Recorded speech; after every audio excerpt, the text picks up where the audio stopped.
High, আমি তিতলি। আজকে সকাল সকাল রেডি হয়ে বেরিয়ে পড়েছি ডিউটি থেকে, কারণ বাড়ি যাওয়ার একটাই কারণ, আজকে বিপত্তারিণী পুজো। আজকে যখন বাড়ি ফিরছিলাম তখন ট্রেন আর বাসের মধ্যে প্রচণ্ড ভিড়। শেষমেশ যে জায়গা পেয়েছি সেটাই বড় কথা। তারপর আজকে যেহেতু আমি উপোস করে থাকবো, অঞ্জলি দেবো, তাই সারাদিনের মধ্যে একটুখানি চা খেলাম। আর আমি যখন বালিশাইতে পৌঁছে তখন ঘড়িতে বাজে 3টে। বরাবরের মতন আমার বানু আনতে এসেছে। বাড়ি যাওয়ার পথে মাঝপথে আমি মিষ্টি কিনে বাড়ি নিয়ে যাচ্ছি, আর বানু বললো মিষ্টি যখন কিনছিস আমাকে একটা 7 আপ কিনে দে। তারপরে দুজনে মিলে বাড়ি চলে এসেছি। বাড়ি এসে ফ্রেশ হয়ে নিয়েছি। তারপর ভিডিওটা অন করতে আমার বাছা চলে এসেছে। একটা ক্যামেরা অন করলেই দেখবেন ও ঠিক চলে আসবে আমার পেছন পেছন। ও শুধুমাত্র আমার সঙ্গে সঙ্গ দেওয়ার জন্য আসেনি, ও বলছে কখন তোর ব্লগটা শেষ করবি আর কখন তুই আমাকে ফোনটা দিবি, এই জন্য সে আমার পিছন পিছন ঘুরছে। আর এদিকে আমাদের ঘরে জেঠু পুজো করছে। আর আমাদের বাড়িতে না ছোট্ট একটা বিপত্তারিণী ঠাকুর আছে, ফুল দিয়ে জেঠু পুরো সুন্দর করে সাজিয়ে দিয়েছে। আর আমাদের বাড়িতে সবাই মিলে অঞ্জলি দেবে, মানে আমার বানু, বাছা, দাদু, বাবা সবাই মিলে অঞ্জলি দেবে, সবাই মিলে উপোস করে আছে। প্রথমে ভেবেছিলাম আমি আসবো না, জেঠু বারবার ফোন করছে আজকে আসতেই হবে, বাড়িতে পুজো হচ্ছে, তার জন্য আমি আসছি। আর এবার ভাইও আসছে না, দিদি তো থাকছেই না। চলুন আর বাড়িতে সবাই কে কী করছে একবার দেখে নিই। বড় কাকিমা ঠাকুর ঘরের জন্য ভোগ সাজাচ্ছে থালায়। আমাদের বাড়িতে অনেকগুলো থালা সাজাচ্ছে। আমি প্রথমেই ভেবেছিলাম কিছু খাবো না, কিন্তু কাকিমা আরও জোর করে বললো ছোলে ছাতু খেতে। ছোলে ছাতু খেলে কোনো কিছু হয় না, তাই ছোলে ছাতু খাচ্ছি।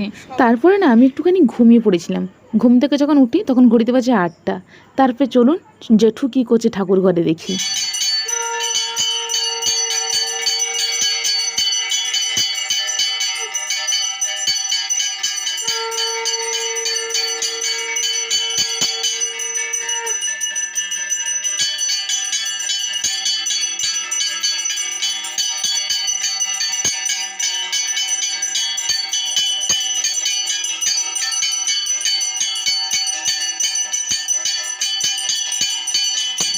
আরতিটা দেখেই মনে হচ্ছে এবার পুজোটা শেষের মুখে, এবার অঞ্জলি দেব।